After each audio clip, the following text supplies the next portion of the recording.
Aksi unjuk rasa yang menuntut daerah otonomi baru DOB Provinsi Luwu Raya dan Kabupaten Luwu Tengah masih berlanjut di Kabupaten Luwu. Puluhan demonstran memadati Desa Bantulapa, Kecamatan Larompong Selatan, persis di Gapura batas Kabupaten Luwu hingga Wajo. Lokasinya berjarak sekitar 36 km ke arah selatan dari kantor Bupati Luwu di Jalan Pahlawan, Senga, Kota Belopa. Aliansi Perjuangan Masyarakat Tanah Luwu atau Permata memadati Jalan Poros Makassar, Palopo dengan tuntutan DOB Provinsi Luwu Raya dan Kabupaten Luwu Tengah. Spanduk berwarna putih dengan tulisan "Siap berjuang bersama untuk Provinsi Luwu Raya", Luwu Raya harga mati dibentangkan di atas gapura batas kabupaten.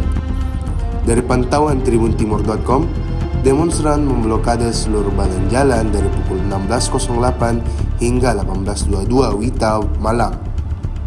Luapan kekecewaan demonstran diluapkan lewat orasi di atas mobil yang dibuat melintang di badan jalan. Salah satu demonstran, Furkon, menerangkan perjuangan DOB Luwu Tengah sudah memakan korban jiwa. Tragedi Walmas berdarah di tahun 2013 silam membuat salah seorang perjuangan pemekaran, Chandra, berpulang. Furkan membuka orasinya dengan meminta seluruh puluhan demonstran untuk berdoa atas wafatnya mendiang Chandra. Ia menambahkan adanya keranda mayat bertulis Gubernur Sulawesi Selatan dibuat sebagai simbol kekecewaan. Demonstran kecewa dengan kepemimpinan Andi Sudirman Sulaiman yang dinilai mengenyampingkan masyarakat Tanah Luwu. Luwu Raya berarti Kabupaten Luwu, Luwu Utara, Luwu Timur, serta Kota Palopo. Ia menambahkan gelombang demonstrasi akan terus berlanjut sampai DOB Provinsi Luwu Raya Kabupaten Luwu Tengah terbentuk.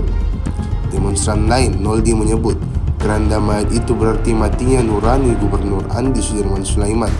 Ia meminta kepada pejabat dan otoritas pemerintah terkait untuk menyampaikan aspirasi tersebut Jakarta untuk mewakili aspirasi DOB Provinsi Luwu Raya hingga Kabupaten Luwu Tengah. Ketua IPME Larompong Selatan, Ciwang, mengaku perlawanan menuntut DOB Provinsi Luwu Raya hingga Luwu Tengah lahir dari keresahan akar rumput. Itu dibuktikan dengan kedatangan elemen tokoh masyarakat, pemuda, dan perempuan di lokasi aksi.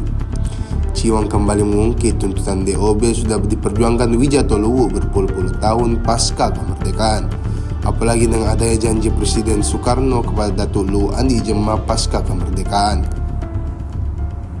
Rekomendasi terhadap perjuangan yang dilakukan sampai saat ini agar bagaimana kemudian Kabupaten Luwu Tengah itu segera disahkan dan Provinsi Luwu Raya itu segera dibentuk, kawan-kawan sekalian. Betul tidak, kawan-kawan sekalian? Maka dari itu, selain daripada pemerintah provinsi, kami juga meminta bahwasanya kebijakan diskresi yang dimiliki oleh Presiden Republik Indonesia saat ini sebagai bentuk menunaikan apa yang kemudian menjadi tuntutan kita sampai saat ini, karena kemudian belum ada hasil yang diberikan terhadap apa yang menjadi perjuangan dan cita-cita daripada masyarakat Luwu Raya itu sendiri, kawan-kawan sekalian. Betul tidak, kawan-kawan sekalian? Oleh karena itu, kembali saya sampaikan, pemerintah Republik ini sampaikan kepada DPR RI, sampaikan kepada Menteri Dalam Negeri bahwa Wijato Luwu sedang menyandra 4 pimpinan dan 1 lugu, 1 batu dan ada di Luwu Raya. Kami tidak main-main ketika para pimpinan pulang dari Jakarta dan tidak membawa hasil. Kami akan menuntut semua. Download Tribun X sekarang. Menghadirkan lokal menjadi Indonesia.